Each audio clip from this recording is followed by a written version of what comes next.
Water is just above my ankles here in the back part of the zoo, but when workers arrived this morning, it was up to their knees. So this whole back part of the zoo is underwater right now. And everybody's doing it. I got to try it. Let's do it. I'm ready.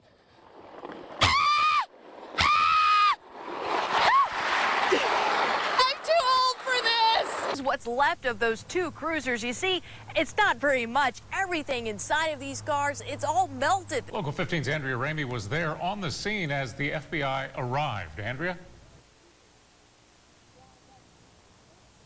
Well, Greg, we were over at the staging area right around noon, and all of a sudden you knew something was going on because officers just started peeling out of that parking lot. We followed that, led us here to Rebel Road. Since that time, they have cleared the crime scene tape, and so we are able now to get much closer to the actual crime scene. We just want to pan around a little bit so you get a sense here. This is an overgrown area. Right over here, we've got several abandoned buildings. Our big story right now at 5 o'clock, a Pritchard City Councilwoman accused of living outside her district appears in a Mobile County courtroom. Erlene Martin Harris must now prove to a jury she lives where she says or be removed from office. Local 15's Andrea Ramey investigated her residency last year and found Martin Harris spends quite a bit of time in Daphne. Andrea? Yeah, that's right, Kim. And video I captured was actually subpoenaed in this case, but despite everything that we found, Martin Harris still contends she resides in Pritchard. You know I can't comment. You're a smart lady, you know that. You can comment on whatever you want to. Embattled City Councilwoman Erlene Martin Harris had little to say as she left court. Do you still maintain that your residency is in Pritchard? Of course. And not in Daphne? We're not going to play games today. You're well aware of that. That I live in Pritchard. Oh, I'm not playing a game. Last year, I found Martin Harris going to her Daphne home at night, and at other times leaving in the mornings to take her children to Daphne High School, then going to her job at Riviera Utilities in Daphne. All of this miles away from the Pritchard district she represents. Based on all the evidence that we gathered, based on your investigation, based on the documents that we subpoenaed, we filed this Corrento proceeding because we do believe that she does reside in Daphne. District Attorney Ashley Rich declined to get into the details of what the subpoena documents show, saying that will become public at trial. Rich says the petition she filed is very serious and could result in Martin Harris being removed from office. That's the remedy, is removal of office. It's either she lives in Pritchard, she stays in office, she lives in Daphne, she no longer stays in office. That's the question the jury will answer. And the jury will begin to consider that on May 19th. That's when the trial is slated to begin. Martin Harris says she needs to find an attorney before then. Reporting live in Mobile tonight, Andrea Ramey, Local 15 News. Breaking news that we begin with this noon. Pritchard City Council President Erlene Martin Harris has resigned. She resigned to avoid her residency trial that was set to begin this morning. Local 15's Andrea Ramey investigated Martin Harris's residency last year and found that she spent much of her time in Daphne. Andrea. Yeah, that's right, Kelly. I was actually called to be a witness today to talk about my investigation, and our video was subpoenaed by the district attorney's office. In my investigation, I found she owned a home in Daphne, spent nights there, and had her children enrolled in Daphne Public Schools. Now, Martin Harris claimed for the longest time that because she owned a house in Pritchard, that was her residence and allowed her to run for public office there.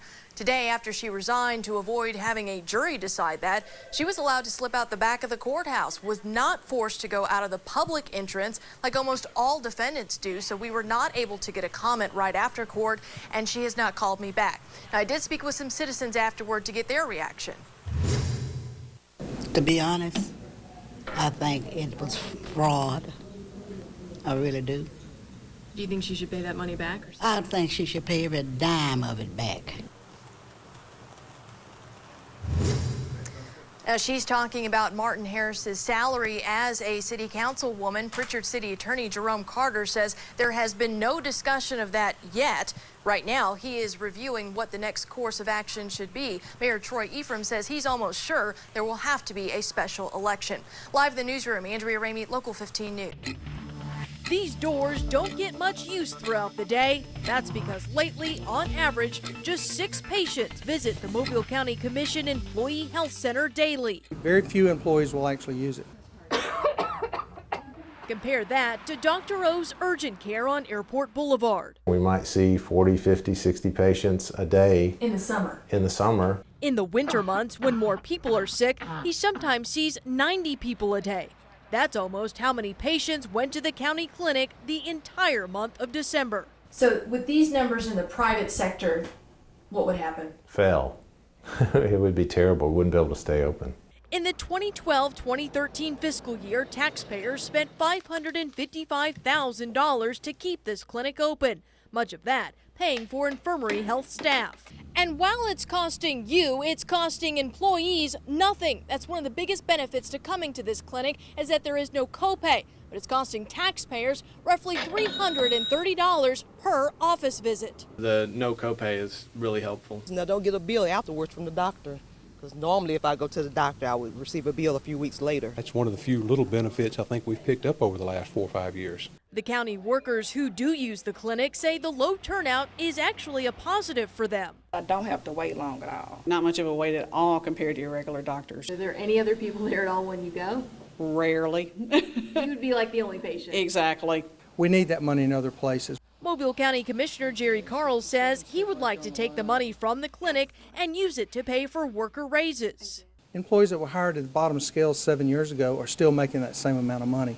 So we've got to figure out how to get more money to them. Closing the clinic may be a way. As it stands now, no money has been set aside in the proposed budget for the clinic. No money means these doors stay shut, and that's just fine with Commissioner Carl. I hope we can close it and move on. Some workers say they hope that doesn't happen. I'd be devastated.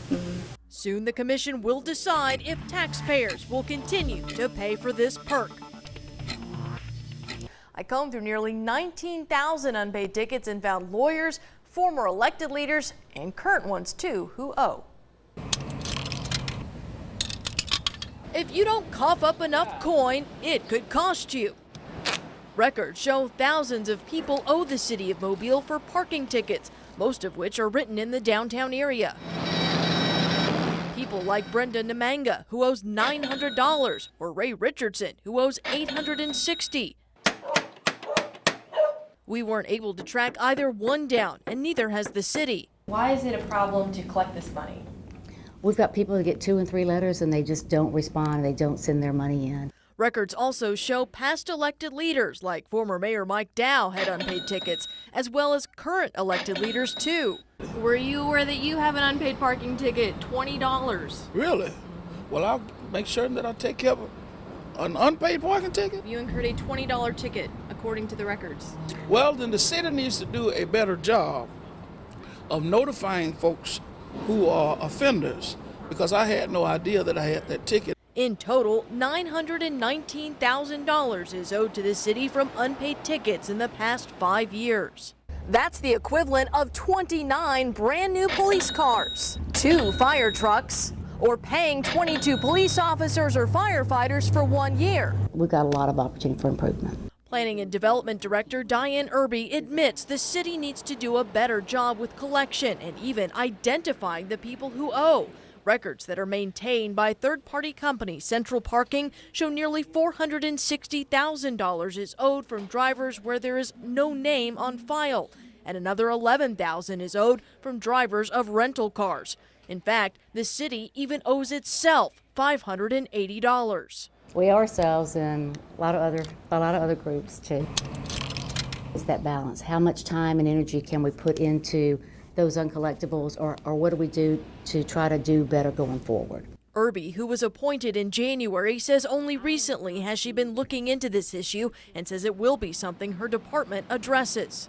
We want to collect all the fees that are owed to us, and we've got to do a little bit more homework and dig into this a little bit to figure out how we can improve this process. And full disclosure here, I found 2 unpaid tickets from our station. We will, of course, pay those tickets. Dow and Manzi both said they'd take care of their tickets as well.